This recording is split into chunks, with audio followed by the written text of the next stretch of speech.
达摩剑是少林实用剑法，没有左手教右手这样的出事儿，直接就是右手拿剑，剑尖45度向上，这样就有效地护住了从腹部到头部这一带的中线。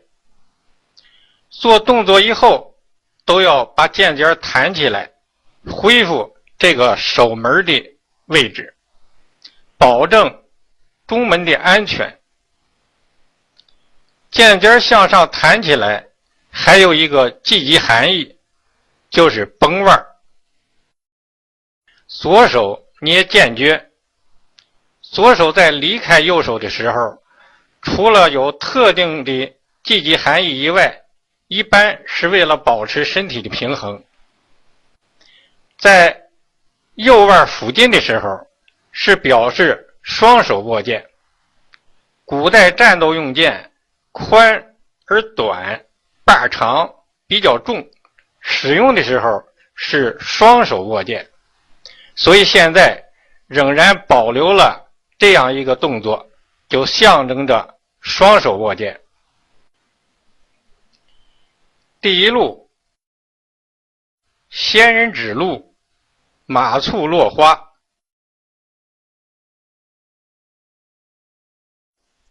剑指平指，回抱，利剑平推，向前趟步。这种趟步是一种表演性的步法，使用的时候就是平步。对方枪刺来，用剑一搭，避开枪锋，左手抄枪，利剑平推，就伤他的手。二龙戏珠，注意这里有一个偏闪步，是偏闪点位，不偏闪就没法进去。记住，剑走一偏。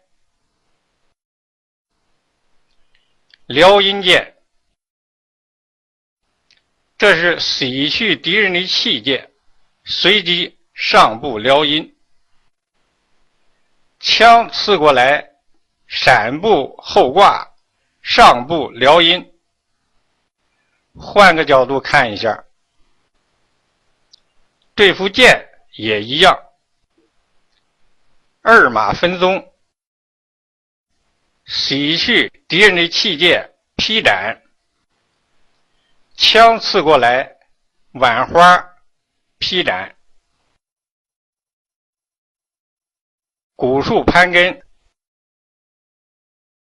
劈斩，可以直接劈枪斩头。过去大刀队对付日本鬼子，据说就是用的这一招。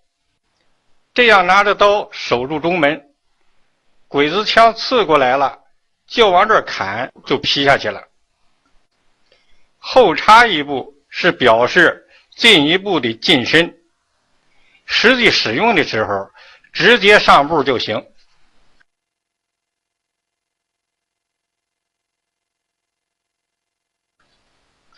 古树攀根也可以这样练，向后挂，向上一撩，也一样。对付剑，开步偏闪，就撩他的手腕。鹞子翻身，鹞子翻身是上跳对付扫腿的动作。实际上我的剑守在中门，他够不着我的后腿，前腿一提就劈他。皮面剑，剑刺我中上盘，闪身后带上撩就是脸，这是后带上撩的动作。他一躲，呜就劈下来，直接截他的手腕，截腕回手就是脸，这就是截腕劈面的动作。如果是枪，闪身一搭，回手就是脸。定阳针这是一个带剑刺喉的动作。第一剑刺来偏闪，带剑刺喉，向里门偏闪也能用，一带就刺。横江飞渡，这是一个偏闪拦腰、摸脖子、扫腿的动作。第一剑从上面劈过来，偏闪上步拦腰，必须连续上步。如果是大弓步，我拦他的腰，可我的腿没了，所以要走连着步走过去。看这个步法，走过去回手就摸脖子，我摸脖子，他躲得快，下来就砍腿，就是这个动作。这个摸的动作也可以摸他的剑，一摸就扫他的脖子，这样走直接就是脑袋。这个动作对付枪也一样的用，关键是闪步近身。童子拜佛，童子拜佛是个挑手的动作，枪刺过来，左手搭枪杆挑腕，剑刺过来直接闪步挑腕。第二路旋风抹额，旋风抹额是在头前挽花抹头。剑有两个刃，不能像刀一样缠头过脑，如果过头要平剑过头，最好不过头，在头前头挽花，以免伤着自己。旋风抹额走了2个花，实际上只用半个花就行了。枪刺我的上盘，闪步挽半个花，洗去敌戒就可以抹头。对付剑首选手腕，闪步抹腕就抹头。虚实分金，这半个圈是洗去敌人的气剑，这半个圈是向下刺，枪刺过来洗去敌戒，下刺，左手封住枪杆。如果是大杆枪离得太远，就刺他的腿，一般的枪就扎中上盘。对付剑也一样，不说了。翻身线果，金龙吐舌。翻身线果是撩裆，这就不说了。翻身线果还可以用来撩腕，里门外门都能使。一线果就刺进去了。对付剑也可以撩腕，一撩腕也就刺进去了。金龙吐舌是退步劈剑，对方上的特别猛，在退步闪身当中劈他。金龙吐舌可以用来截腕，一截就刺进去了。对方如果是剑，可以这样截腕。探海屠龙在实用当中没有必要转身360度，往前探是为了扎得更深一点更远一点。他的枪很长，就得探着往前扎。一条腿站在这儿，这个探海屠龙说到底这是一个表演架子，在实战中不要一条腿站在这儿够着扎。你看这是个死架子，对方枪还能刺你。使用轻武器的必须快速贴身，你才安全。所以使用探海屠龙要走连着步。你看这就进去了。饿虎扑羊这是一个扑跳进攻的动作，对方离得比较远，一拦敌箭，猛扑进去。练的时候是一个扑步，这是一个花架子，使用的时候就是击击步。第三路，狮子张口。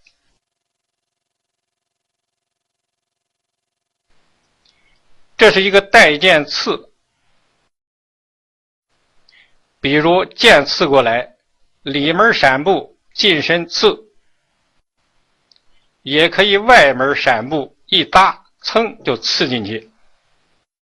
我们常看到电视剧里头，两个剑啪啪啪啪相碰，这是不懂得用剑之道。高手用剑，剑不碰剑，靠的是偏闪近身，剑走一偏。如果是枪刺过来，左手可以搭他的枪杆，所以在架子里头也体现了这个动作。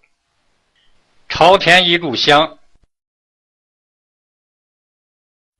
前半截跟劈面一样，后边又加了一个左手上托向下的劈剑。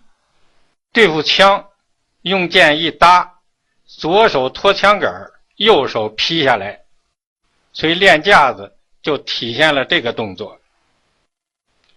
对付剑，上撩就下劈。第四路，当头棒喝，这是一个上挑下劈的动作。枪刺过来，上挑腕，劈头。双龙出穴，枪刺过来，斜托枪杆，刺进，就是这个动作。这个挽花是洗去敌人的气剑，他刺我中下盘，挽花刺。第五路，金刚伏虎，九品连台。金刚伏虎是个上挑，可以挑腕，可以挑下巴，可以封喉，都行。对付枪，对付剑，闪身挑腕，向前连蹦带跳，这体现了快速的上步近身。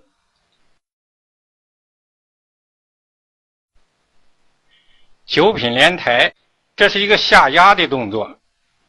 压剑，压不能白压，一压剑随即就向上抹。枪刺过来，侧闪压枪，横剑前推就抹他的手。罡风扫叶，用剑的平面拦截敌人的气剑，然后扫腿。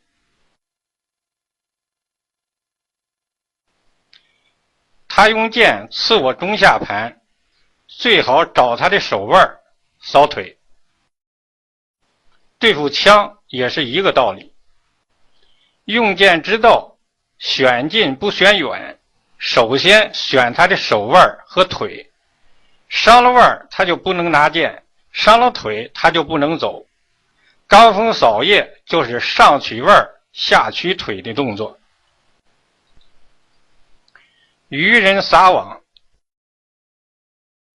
渔民撒网是这样撒的，剑也是这样，撩起来劈下去，带撩劈。第六路，起凤腾蛟，颈科刺秦。这是一个偏闪刺的动作。枪刺过来，用短气剑的，你要是不偏闪，就没有办法刺进去，一偏闪就进去了。偏闪不只是横向的闪身，是向斜前方的进步偏闪，偏闪的同时就刺进去。使用的时候没有必要走那么多步，一步即可。回马剑，这是一个上撩割腕的动作，剑刺过来，缠剑走外门就可以割腕，还可以提剑防守，这就是提剑。注意不要往外拨，一拨它就抹上来了。提剑就是守住中线，守住中线就可以进，闪步就割他的腕。第7路金轮渡劫，这个又转了一个圈，实际上不用转圈，这就叫渡劫，一渡劫扑就劈脸。浮球易袖，红牙拍肩，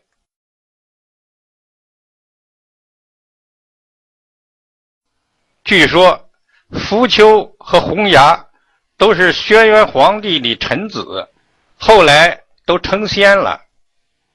易袖就是拽袖子，浮丘易袖红牙拍肩这2句都来源于古诗词，所以很咬嘴。那我们平常管这2事儿就叫拽袖子拍肩，这也是一个缠腕的动作。对方刺来，我开步偏闪，闪不白闪，闪的同时缠他的腕，用阳刃缠他的腕，这就是浮球易袖。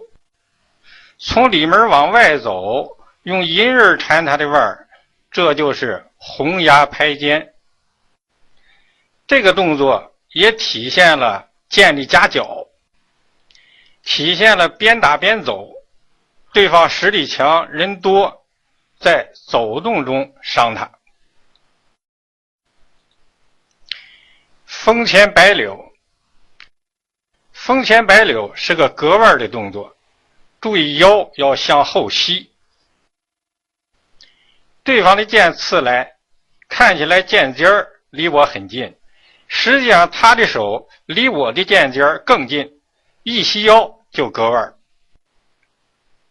燕子穿连，这是一个脱枪穿腕的动作，枪刺过来，脱枪杆穿腕，当然也可以刺也可以挑。第8路圆转如意，这是双手握剑扫腿，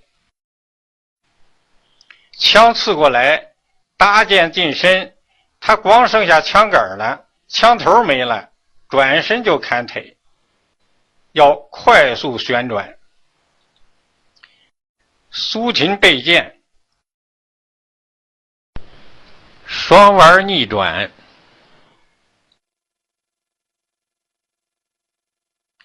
苏秦背剑用的是剑面搭他的器械，然后向前扫，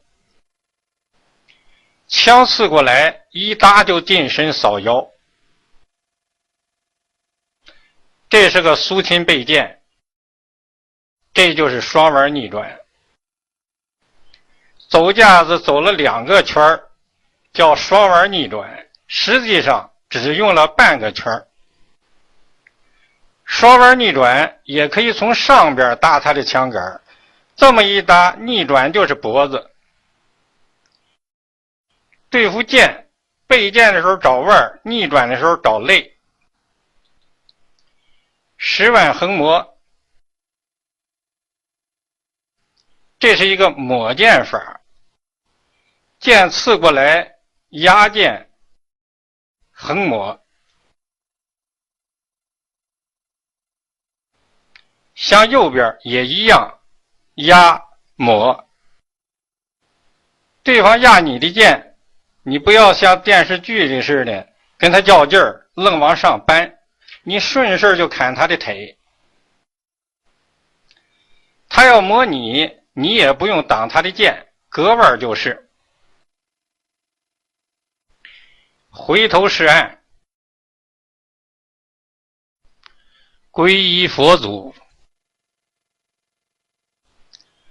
回头是岸也是对付枪的，这就是回头是岸，这就是皈依佛祖。说练完了不打了，那也得叫他把枪交了，这再退回来。用剑，在用剑的时候要注意，剑法步法都是连续性的动作，不要一事一停。看一段演示。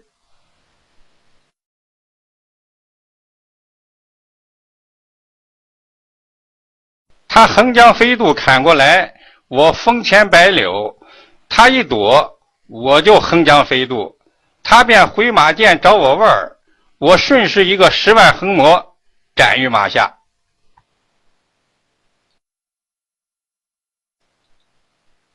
从剑法上可以悟出刀法，刀跟剑差不多，它就是能缠头过脑。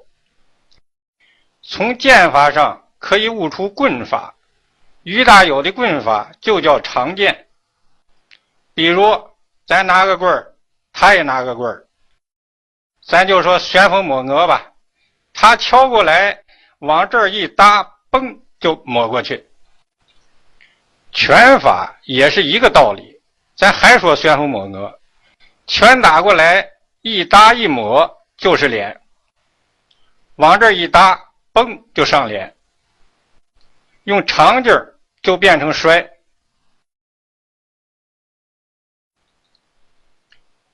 咱再说10万横抹，说用剑用手不是一样吗？